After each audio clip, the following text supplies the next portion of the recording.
Olá, fala galera, hoje nós vamos apresentar para vocês uma aula prática num sítio, na mata, sobre os angiospermas, a rainha do reino vegetal. E por que eu digo que são as rainhas? Porque na verdade as angiospermas adquiriram duas características magníficas, que foram o desenvolvimento das flores e o desenvolvimento dos frutos. Então eu começo minha aula mostrando para as flores e o desenvolvimento dos frutos. Então eu começo minha aula mostrando para vocês aqui uma trepadeira, que ela se chama Thunbergia. Essa trepadeira, ela tem como característica ser uma planta que é muito utilizada na cobertura de cercas, e ela sobe, pelos locais, no sentido dela alcançar uma maior distância do solo e uma maior proximidade com a luz. Uma coisa que dá para perceber bem é como ocorre a interatividade entre as plantas e as flores das angiospermas com outros seres vivos, com animais, com os chamados agentes polinizadores. Vocês podem perceber aqui nessa, em especial, que nós temos aqui dentro uma aranha vivendo dentro dela, ou seja, passa a ser a casa dessa planta, esse aracnídeo, e ele indo de planta em planta buscar o néctar. O que acontece? Ele acaba fazendo a polinização, que a gente vai falar daqui a pouco. Aqui também acontece, ele acaba fazendo a polinização, que a gente vai falar daqui a pouco. Aqui também percebemos pequenos mosquitinhos que também pousam de planta em planta e fazem então o processo reprodutivo. Então, aqui uma outra planta, esse é o ipê de jardim, floresce o ano inteiro. E repara, aqui a gente tem a interação de animais, os zangões, vespas, abelhas, formigas, que circulam por essa planta fazendo o processo de polinização. Aqui cabe a gente destacar o seguinte, pessoal: polinização é o fenômeno que as plantas utilizam para fazer a sua reprodução, ou seja, elas levam por meio do vento, da chuva e de animais, normalmente insetos e pássaros. Os grãos de pólen são levados até a flor feminina. O grão de pólen é o gametófito masculino e é levado até a flor feminina. E com isso consegue fazer o processo da reprodução, da fecundação. Vocês estão vendo então, nessa etapa aqui, como é que esse processo acontece com essa interatividade entre os animais, principalmente os insetos, e as flores. Bom, agora estamos num outro local aqui no jardim ainda, do sítio do Malgelo. Reparem que essa flor é muito conhecida, ela é ornamental, é o hibisco. Ela tem essas estruturas, essas peças florais, que são as pétalas, muito coloridas e atrativas. E aqui a estrutura da flor. Essa parte mais fina é a parte feminina, é o carpelo, onde eu tenho o ovário lá dentro, o estilete, e aqui o estigma, a abertura. E essas almofadinhas amarelas representam o estame. Aí os estames, aí já é a parte masculina, o androceu da flor. Eu vou pegar uma aqui caída no chão, que aí a gente não precisa arrancar da plantinha, para nós olharmos isso. Repara, gente, essa estrutura aqui, ó, isso é o estilete, é o gineceu. Aqui dentro eu tenho o ovário da planta.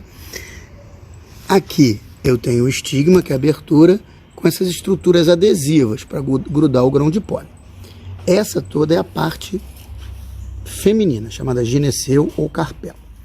Aqui nós temos esses fiapinhos vermelhos, eles são os filetes, e essas almofadinhas amarelas,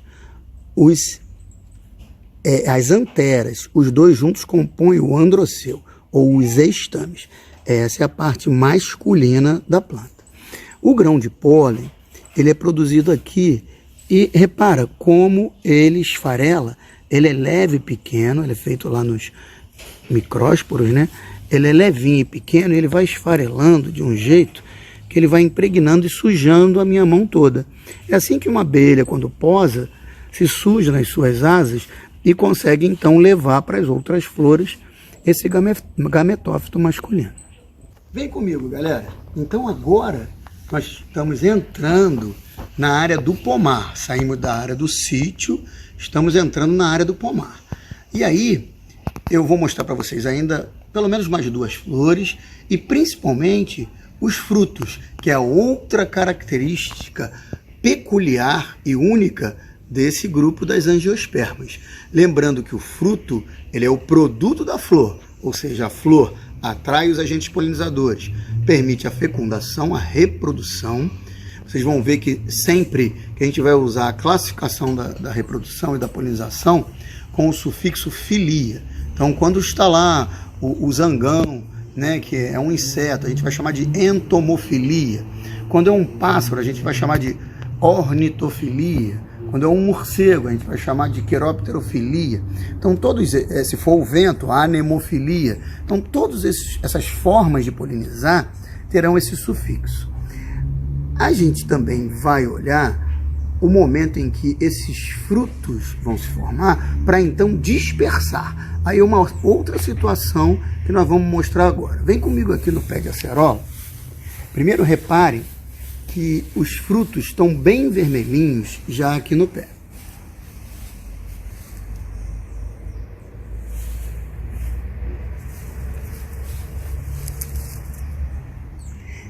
Eu colhi aqui uma acerola. Quando eu apresento o fruto, significa o quê? Que já houve o processo da polinização. Polinizou, o gametófito masculino veio, fecundou a oosfera lá, no caso as células espermáticas, e dentro do gametófito feminino, no ovário da flor, vai se formar o fruto, desenvolve-se o fruto. Esse fruto, ele tem toda uma estrutura, ele é carnoso, ele tem um sabor mais adocicado, ele tem uma cor chamativa, ou seja, significa que lá dentro o embriãozinho já está pronto. E então o ovário da flor é que se desenvolve e dá origem ao fruto. E o que tem lá dentro? Bom, o que tem lá dentro todo mundo conhece. Nós temos dentro do fruto a semente. Está até um pouquinho doce. A acerola não é muito doce não, mas está bem agradável. A semente, ela abriga o embrião da planta, ou seja, houve a fecundação e o bebezinho está lá dentro. Cada semente é capaz, então, de gerar um novo indivíduo, um novo esporófito, que é a fase adulta, né, da maioria das plantas. Os angiospermas não fogem a isso. Aqui dentro, então, isso vai ser levado, né, por um pássaro que engoliu essa semente, vai ser levado pelo vento, vai ser levado por um inseto, e aí essa semente vai para outro local e vai promover a dispersão dessa planta. É uma forma que ela tem de jogar os seus novos indivíduos para vários locais. E isso é muito bom. O sufixo para esse tipo de situação a gente vai chamar de cória. Então, quando for um pássaro, é ornitocória. Quando for um inseto, é uma entomocória. Quando for o vento, é uma anemocória. Ou seja, já é uma outra classificação, porque eu já não estou falando mais de reprodução, e sim de dispersão dos filhotinhos. Vem comigo. Vamos olhar agora um arbusto que eu tenho certeza que muitos admiram e talvez não tenham visto dessa forma, porque compram no mercado já o raminho ou só a folha isolada, né? Esse aqui é o manjericão. Repara, gente, essa não dá para eu botar no vídeo, tá? Mas olha só, que aroma, que planta, que erva, né? Aromática, que é tão utilizada em temperos e utilizada também em molhos, em pizzas, em massas. E aqui eu queria destacar a florzinha dele, ó. Nós temos aqui uma flor com 4 estames. Essas almofadinhas amarelinhas são as anteras, né? E as pétalas bem destacadas ali em branco. Ele está em plena produção. Repara que esse indivíduo, ele está bastante florido, né? Bastante robusto. Ou seja, ele tem muitas flores na sua formação, significa que ele está em processo de reprodução. E se vocês olharem no detalhe, aqui, ó, você percebe, tem um inseto aqui, tem outro inseto ali, uma mosquinha, um mosquitinho que vai promover toda essa polinização dessa planta. E olha, eu particularmente gosto muito do molho pesto e da pizza quando a gente coloca aí o manjericão. Bem, agora ainda estou com o cheiro do manjericão nas mãos, hein, galera? Já estava dando vontade até de comer uma pizza. Mas eu queria mostrar agora para vocês uma árvore, ela está carregada de frutos. Repara só. Esses frutos estão muito doces. Não vou encontrar flores. Bom, vocês já podem responder essa pergunta, né? Por que não encontrarei flores? Obviamente, se eu já tenho os frutos, já houve a polinização, o ovário se desenvolveu e dali formou o fruto. Para quem gosta, é um pé de tangerina, também bastante cheiroso. Ele está carregado, a gente está utilizando bastante nessas épocas aí de imunidade em alta, né? Que a gente precisa estar com a imunidade alta. A acerola, a tangerina, limão, essas cítricas são excelentes, que são riquíssimas em vitamina C, que estimula, né, essa imunidade. Eu queria apresentar para vocês um detalhe, que é uma subdivisão das angiospermas. Como é o maior grupo, né, 95% das plantas são angiospermas, eu queria mostrar um pouco essa folha e que vocês guardassem essa informação. Repara, parece que ela foi toda desenhada, certo? Ela tem todos uns riscos radiais aqui. Isso tem uma classificação. Eu não vou falar de classificação de folhas hoje, mas eu vou falar de dois grupos em que nós formamos aí as angiospermas, dividimos as angiospermas em monocotiledôneas e dicotiledôneas. E essa é uma folha típica de dicotiledônea, com essa nervura toda geográfica, que ela é peninérvia. Parece que esse desenho foi feito assim. Agora eu queria mostrar para vocês a bananeira. E para isso, eu queria que vocês olhassem uma peculiaridade da bananeira, que é a flor. A flor da bananeira, ela se encontra dentro dessa estrutura que a gente chama vulgarmente de umbigo da planta, mas na verdade é que ela vai soltando essa casca aqui, ó. E aqui dentro ela abriga a flor. Conforme ela se abre, os insetos vêm aqui, polinizam e aí dá origem a uma penca. Essa aqui ainda está bem jovenzinha, né? Vocês podem perceber lá no canto a gente tem uma penca já bem mais desenvolvida. E depois eu vou mostrar para vocês a que eu colhi hoje. Uma outra característica interessante aqui das bananeiras é que essas estruturas que sobem, a bananeira, como nós conhecemos na verdade, ela tem um caule subterrâneo chamado rizoma. E se vocês perceberem, essas estruturas que vão saindo são as folhas modificadas. Ó, isso tudo é folha. Aqui ela se apresenta como uma folha característica e ela é uma monocotiledônea. Olha a diferença, ó. As nervuras delas são todas paralelas, ela é paralelinérvia. Depois eu vou mostrar ali o mato, a gramínea tem a mesma característica. Repara que as mudas vão brotando aqui e vai formando uma toceira. O caule é subterrâneo. Então esse caule subterrâneo, ele se caracteriza por esse tipo de situação. Ele está aqui embaixo e ela vai se expandindo. Você pode tirar essa muda do caule e plantar em outro lugar, mas ele está ali embaixo, a gente não consegue visualizar. Igual o das pteridófitas do tipo samambaia. Elas também se caracterizam assim. Vem um pouco mais comigo aqui, a gente vai ver mais frutas cítricas que eu tenho aqui no sítio do Maurício. Então, galera, eu estou mais uma cítrica aqui, uma fruta cítrica, tá? Repara que ele está carregado, também vou pegar com cuidado. Depois vocês vão ver os espetinhos aqui. Está carregado de limão. Não vou encontrar flores aqui também não. Vou encontrar só os frutos, porque ela já floriu e agora já houve a frutificação.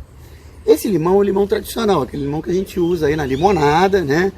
Alguns gostam de usar na caipirinha, mas é o limão tradicional, verdinho por dentro, né? E com essa casca verde por fora. Repara que ele é todo cheio de espinhos, olha só. Ó, espinhos. Ai, esses espinhos, eles protegem o caule. Então, é um tipo de planta que a gente tem que tomar bastante cuidado no manuseio, porque senão machuca, tá? A folha também eu queria registrar que vocês deveriam olhar. Novamente, ó, se é uma folha com nervuras peninérvia geográfica, significa que ele é uma dicotiledônia ou dicotiledônia. É característico desse tipo de planta. Aliás, a maioria das angiospermas serão eudicotiledôneas, né? Essa é uma espécie que a gente chama aí caracteristicamente do limão Tahiti. Aqui atrás, se vocês observarem, nós vamos ter uma outra espécie de limão, também uma fruta cítrica. Esse aqui, repara, o pé é bem mais robusto, né, o indivíduo, e vocês vão perceber que ele forma frutos bem maiores. Não vai dar para eu abrir aqui, mas vai dar para vocês visualizarem que ele está carregado também, está assim, com muito fruto. E qual é a característica desses indivíduos, né? Esse limão é conhecido como limão galego. Ele por dentro tem a polpa amarela. Vocês estão vendo aí na foto, né? Que essa polpa ela é muito apreciada pelos gourmets aí, porque eles fazem temperos e o pessoal gosta também de fazer muito drink, né, com esse tipo de limão. Ele tem uma cor diferente. Ele é verde por fora, mas ele é todo amarelinho por dentro. Aqui tem alguns, né? E ele tem menos espinhos que o outro, tá? Tá carregado, bem carregado. Aos baixinhos, tem aqui um coqueiro anão. Repara, ele, ó, tô na altura do topo da copa aqui da árvore, né? Uma coisa interessante no coqueiro, gente, as flores dele, apesar de atraírem os animais, elas são bem pequenininhas, elas são chamadas de inflorescência. Elas dão nesses ramos, tá vendo? Tem várias aqui. E, para quem gosta de uma bela água de coco, aqui, ó, já tem coquinhos nascendo, mesmo numa planta que parece um filhote. Só parece, tá? Porque ele já é um coqueiro adulto em produção. Então ele já amadureceu sexualmente e já vai dar os seus primeiros cocos. Então, na verdade, é só uma característica dessa espécie ser um coqueiro pequenininho. A gente viaja para o Nordeste, né? A gente olha aqueles coqueiros altos, o pessoal subindo lá para tirar o coco. É o coqueiro mais comum na nossa região. Mas esse aqui é o coqueiro anão. Os agricultores usam muito ele porque facilita na colheita. Mais uma planta assim frondosa. Olha que árvore bonita, né? Robusta. Ela é uma planta que tem as amoras, é uma amoreira. O pessoal utiliza muito chá dessas folhas, tá? E a frutinha é maravilhosa. Não dá para comer essa, tá, gente? Tá assim, rosa clarinha, ela não tá legal. O que significa isso? Ela tá amarga ainda e as sementes ainda não estão prontas para dispersão, para cória, né? Quando ela fica vinho bem escura, eu não tenho nenhuma nesse ponto ainda aqui, aí ela tá legal para o consumo. Também é rica em licopeno, né? Um pigmento vermelho aí, característico dessa planta. Galera, quem pensa que fruto é só aquilo que dá na árvore, que a gente come, que é docinho, né? Que a gente identifica dessa maneira, está muito enganado. Eu tenho aqui uma planta que vai dar origem aos frutos bastante robustos. Isso aqui é a flor da abóbora. Ela é uma planta rastejante, ela se espalha e ela está toda florida. Eu já tenho até algumas filhotinhas aqui no meio, mas não dá para pegar para não machucar a planta. De qualquer maneira, essa abóbora é aquela característica, chama cabeçuda, ela é comprida, né? Ela não é aquela abóbora que vocês estão acostumados a ver no Halloween.